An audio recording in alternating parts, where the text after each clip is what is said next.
تلاوت روغ گنتا تلاوتو کما قرآن بیان کرنا دا قرآن اصل مقصد تلاوت ندے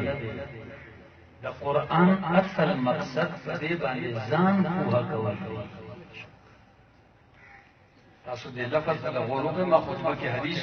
آیت الله وی کتاب انزلناه الیک مبارک دې لوی مبارک کتاب میں نازل کړي دے کتاب انزلناه الیک مبارک لیدبروا آیاتی د دې د پاره مې نازل کړي دي چې د دې پایتونو کې غور او فکر وکړي لیدبروا آیاته چې د دې پایتونو کې څو کې غور نو ما ته وایي چې دلته پورې په د چاینا په جبه کې څه لیکایي اکثر روغه ګنټو ته لیکای وای چې غور وکړو او دې کویږي پټکی نه نو د دې غور څه مطلب شته څه فائدہ چې په یو شی نه کویږي نو څه به غور وکړي غور مقصد دا دی چې ځان په پوهه چې ځان په پوهه کې نو پښتاګه او مخکې ته وره وليذكر اولو الالباب چې عقل والا د دین نصیحت حاصل کی نو چې په یو شی باندې پوهیږي نو نصیحت به حاصل کی چې پوهیږي پیدا نو نصیحت به څنګه حاصل کی قران وې افلا يتدبرون القران آیات خبر نه کوي په قران کې ولو كان من عند غير الله لوجدوا فيه اختلافا كثيرا دا قرآن الله کتاب نوے دا بل چاوے دا مخلوق پر دی کی بڑے لوی اختلاف ہو لوی اختلاف ہو گڑی وڑی لوی خبر وہ اللہ گواہ دے تر قیامت پورے دا قرآن یو خبر کو چیلنج کولے نشی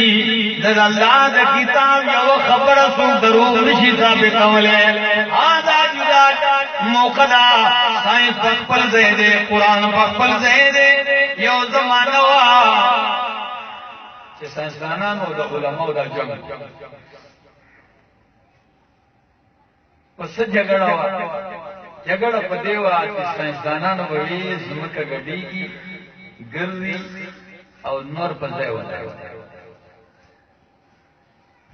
او علماء بوی چه زمکہ گردی او کنه گردی دا دی سر زمون کار نشتا گرزی با خو چه داوی چه نور نگرزی دا غلط دا داون گرزی دیر لوی رولا او دا مولیانو طرف دا فتوہ بازی کتابونا دا دیر لوی لانجا یو وقت راغی سائنس ترقی اکڑلا سائنس اخپلا نظریہ بدل کڑلا او دا امومنلا چه ہاں زمکا خو گرزی خدا نور ہم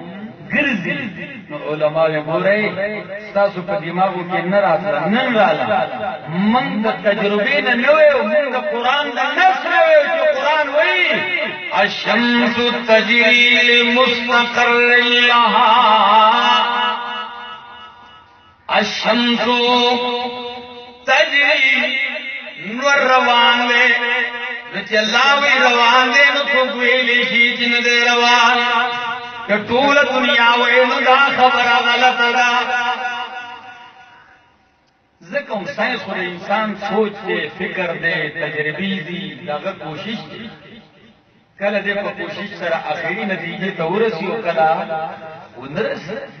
کل دا فکر صحیح و کل غلط سکول کی استاد